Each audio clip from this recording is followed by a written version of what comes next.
अस्सलाम वालेकुम class, welcome to physics life. आज हम चैप्टर नंबर 2 शुरू करने जा रहे हैं। बहुत इंपॉर्टेंट चैप्टर है। इस पूरे चैप्टर में आपके federal board point of view से बहुत सारे शॉर्ट क्वेश्चन, एमसीक्यू और मेजर लॉन्ग क्वेश्चन इसमें से बनता है। वो लॉन्ग क्वेश्चन कौन सा, इक्वेशन ऑफ मोशन का लॉन्ग क्वेश्चन है, वो हम कंटिन्यू करके पढ़ेंगे जब हम लोग उसका टॉपिक आएगा। फिलहाल आप इतना ध्यान में रख लें कि ये chapter federal board point of view से अच्छी वेटेज रखता है।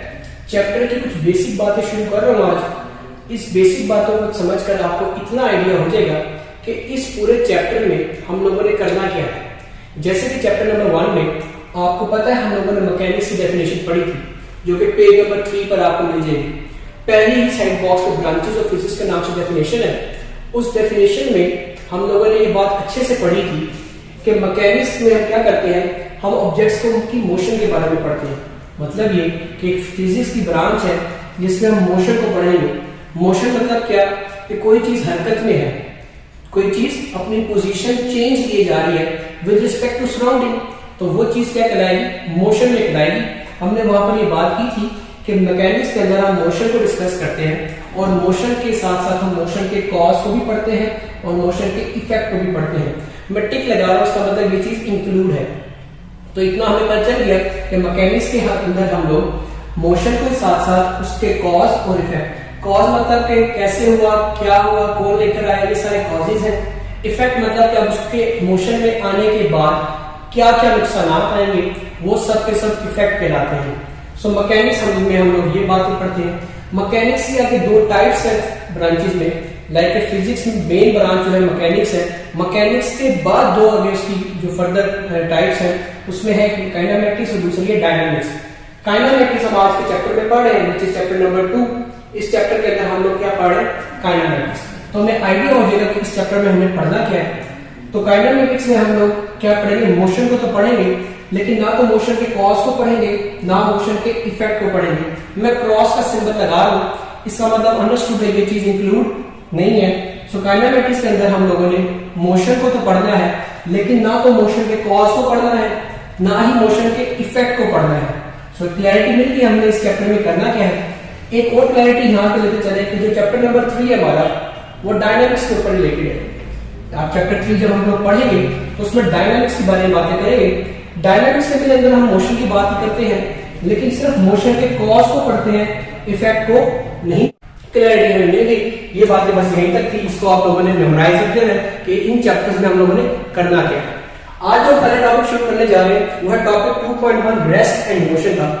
बड़ा ही अच्छा शॉर्ट क्वेश्चन से पॉइंट ऑफ व्यू से आपका टॉपिक है। मैं साइड पे लिख रहा हूं शॉर्ट क्वेश्चन, तो आप लोगों ने याद रखना है कि शॉर्ट क्वेश्चन आपका federal board point of view से बहुत इंपॉर्टेंस रखता है।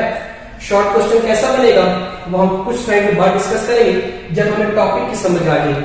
पहले सवाल लिखने का कोई फायदा नहीं है, तो पहले आप लोग समझ लें कि इस टॉपिक में करना क्या है। Rest and motion. बच्चों रेस्ट के बारे में आप लोग सिंपल एक बात याद रखें कि कोई भी चीज अपनी पोजीशन चेंज ना करे, does not change its position with respect to something. अब बच्चे अक्सर यहां पर मिस्टेक क्या करते हैं, कहते हैं does not change its position and an object is said to be at rest if it does not change its position is called rest। अब यही मेजर मिस्टेक है, जब आप चीजों को रेस्ट में बता रहे हैं आप लोगों ने उसको किसी का हवाला देना है विद सम रेफरेंस।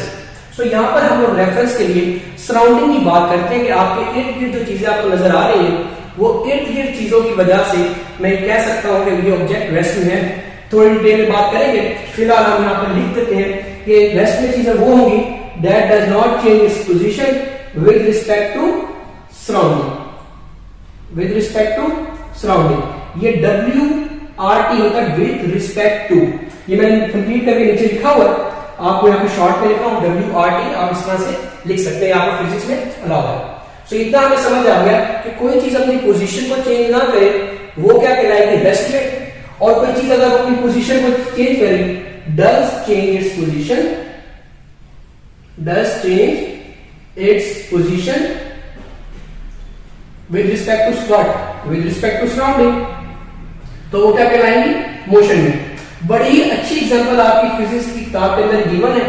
आप लोग अगर अपनी बुक्स में चैप्टर ये टॉपिक ओपन करेंगे आपको एक लास्ट पैराग्राफ में एक लाइन लिखी हुई है फॉर एग्जाम्पल के नाम से, बड़ी ही खूबसूरत एग्जाम्पल दी हुई है आपकी बुक वाले ने, आपने यही लिखनी है। इसके अंदर बात ये की गई है कि अगर आप सुबह को अगर आप अपनी गाड़ियां वगैरह में आते हैं स्कूल कॉलेजेस, जब आप गाड़ी में बैठे होते हैं, जब आप गाड़ी ड्राइव कर रहे होते हैं, आपके पापा आपको ड्राइव करके स्कूल लेके जा रहे होते हैं, आप ऑब्जर्व करते हैं कि आप विंडो से जब बाहर देखते हैं तो आपको बाहर के लोग मोशन में नजर आते हैं।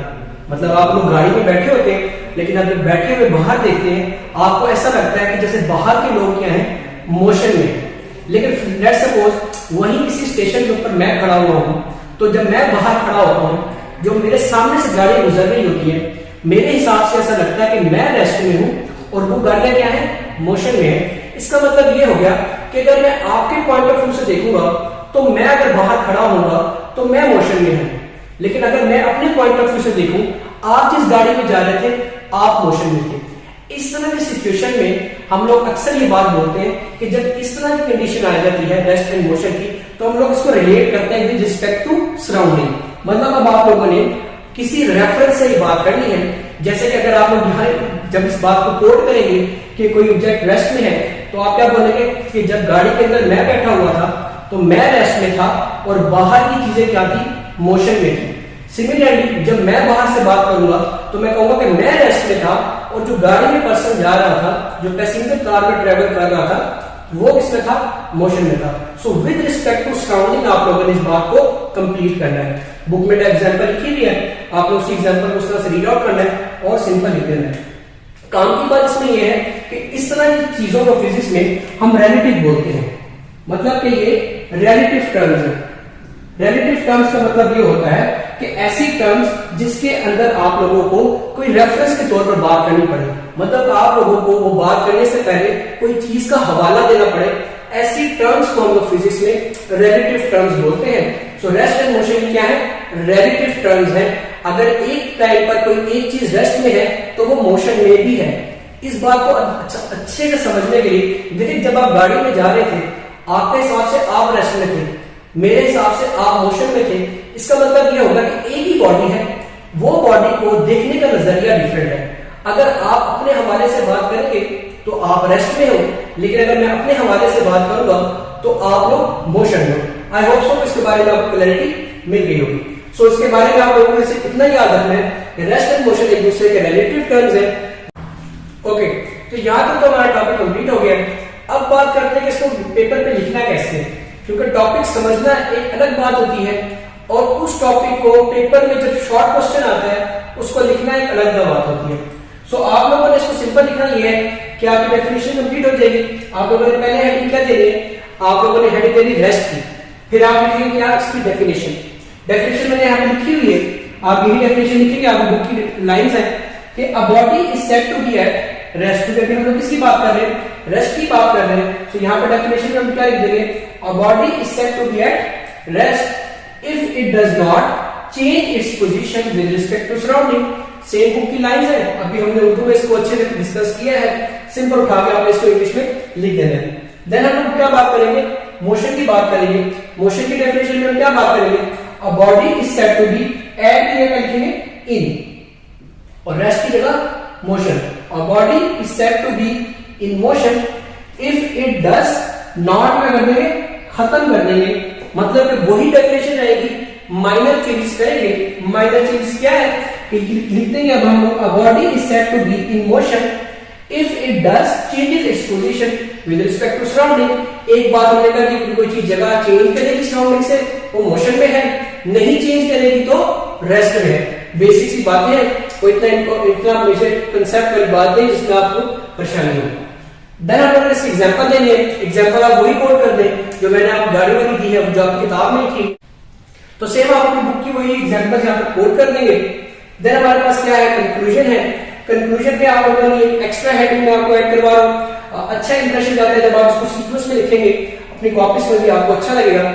आप लोग से कंक्लूजन में आप लोगों ने एक कंक्लूजन लिख देनी है कि rest and motion are relative to each other, कि ये एक दूसरे से क्या करती है, रिलेट करती है। तो ये आप लोगों ने बात इसको यहाँ पर वाइंड अप कर देना।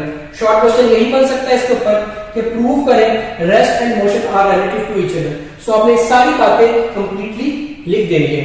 अगर आप चाहें तो इसका एक और क्वेश्चन भी है जो कि आप लोग कर सकते हैं, वो है एक्सरसाइज का क्वेश्चन है 2.3 का फर्स्ट पार्ट। ये आपकी एक्सरसाइज का क्वेश्चन है। सो आपके एक्सरसाइज में जो क्वेश्चन गिवन है 2.3 का फर्स्ट पार्ट, इसमें आपका डिफरेंस का सवाल है कि डिफरेंस बताएं रेस्ट एंड मोशन में।